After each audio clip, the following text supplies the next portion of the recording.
to the show. This is your host, David Yanez, and I want to share with you a very wonderful testimony of my friend Duane and his daughter Amelia in South Africa.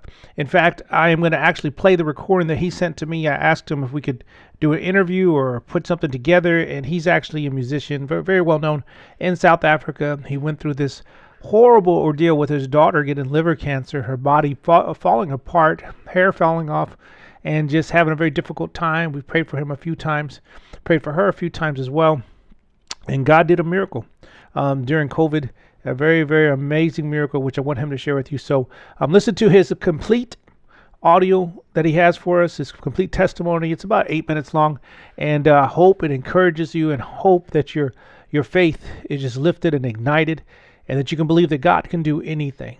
Even for a little girl all the way in South Africa in a hospital dying, God healed her. God bless. Listen to Duane. Good morning, Dr. Yanez. Yeah, just with regards to the pictures, I thought let me just tell you the story quickly.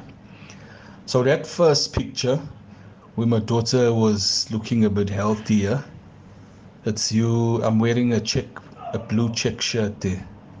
That was the first day that I brought her. I had brought her there because she had this lump on her belly. We had been going to the doctor several times, and the doctor misdiagnosed her. He was saying that she has like a lipoma, which is like fatty tissue, and then he still advised us to leave the thing to grow. So she started getting ill like just before you came down and had that conference. This was in 2019. Then I remember that Sunday when we took that picture, you, my wife, and I, and my daughter. It was the 9th of June 2019, and you prayed for her. And as you prayed, that lump, it kind of moved. And I remember you and I were the only two people who saw it. Because I think you even mentioned, you said, hey, it moved. And then I was like, yes, I saw it.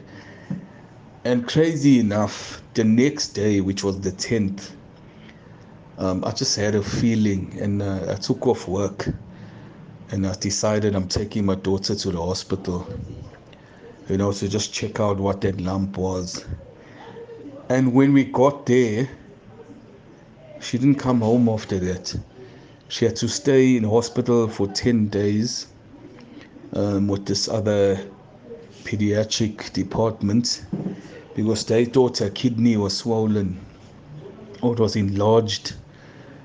And her liver was also enlarged.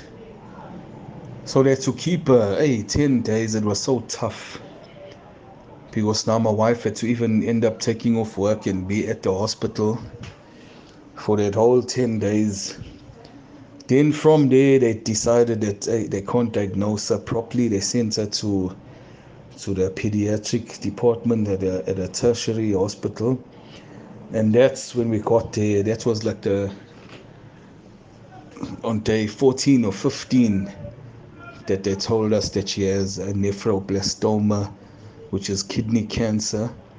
And it was at stage 4 because it had blown up so big from her kidney that it actually was pushing the other organs. So, they told us that when she got there was already no hope for her. So they were just taking a chance. So they had to do an op, because she got so sick. It was crazy. She was very ill, lost a whole lot of weight. And that was her. In the second picture with you, my wife, and I, where I'm carrying her, I'm wearing a black top there. She was doing chemotherapy. I think you had come back to South Africa or to Maritzburg. You were back there. And you can see how skinny she was. The child she was depleting. She was so sick from the tumor and the chemotherapy.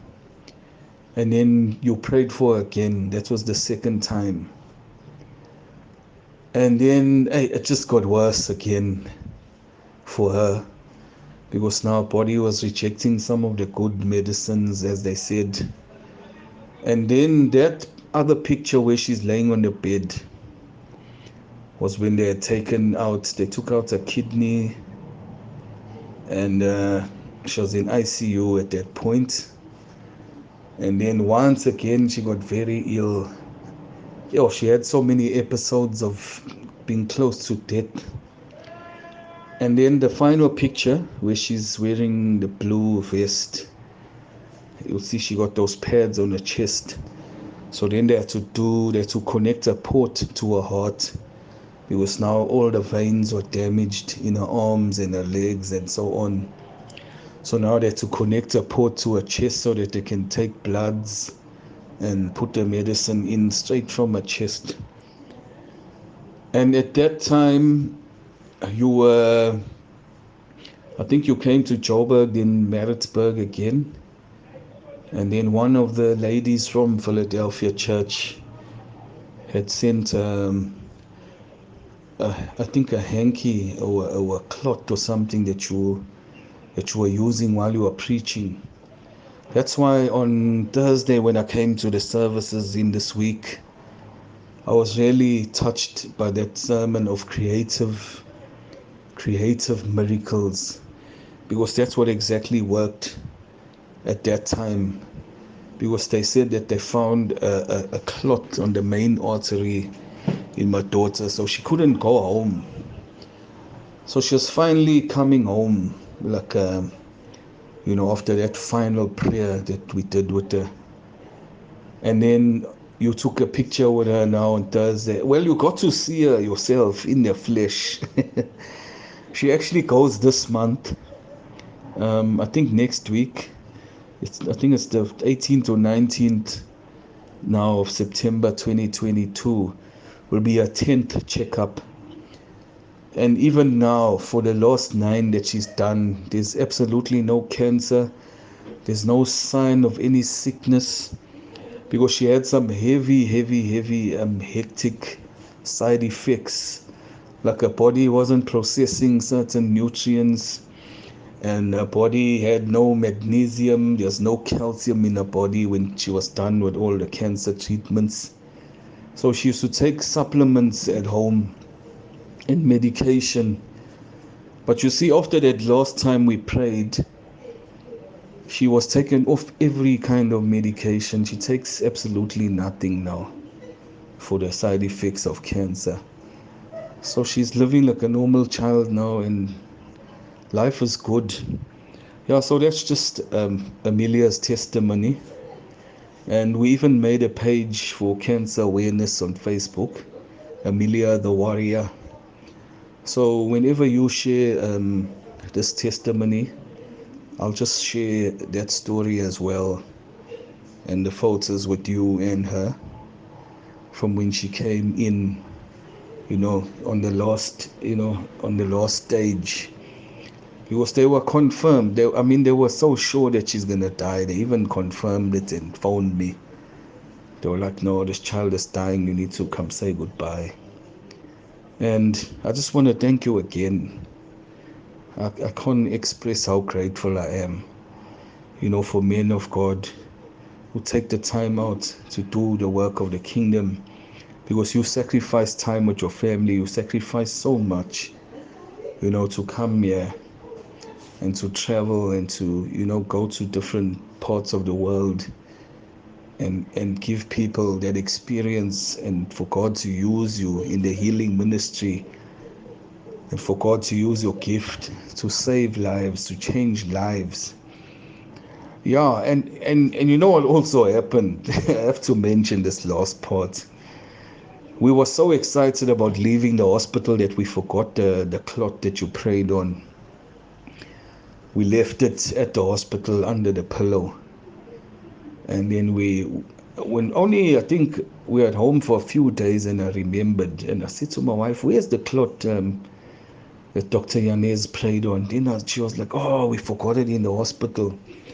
And at that time, there was a boy who would come and play there with Amelia in the hospital, and I'm almost certain that he slept next on that bed, because we had seen some of the parents after the pandemic and asked them how the kids are doing, and most of the children have died that were being treated for cancer with Amelia. But the one boy, and I'm 100% sure that he was the one that slept where the clot was. He's the only one that's still alive. We got to see him, and sadly all the other children died. So between him and Amelia, I believe that without even them knowing as kids, God's power saved them. They were saved and they're alive today. Bless you. Bless you, Dr. Yanez. And I believe God's going to do greater things through you.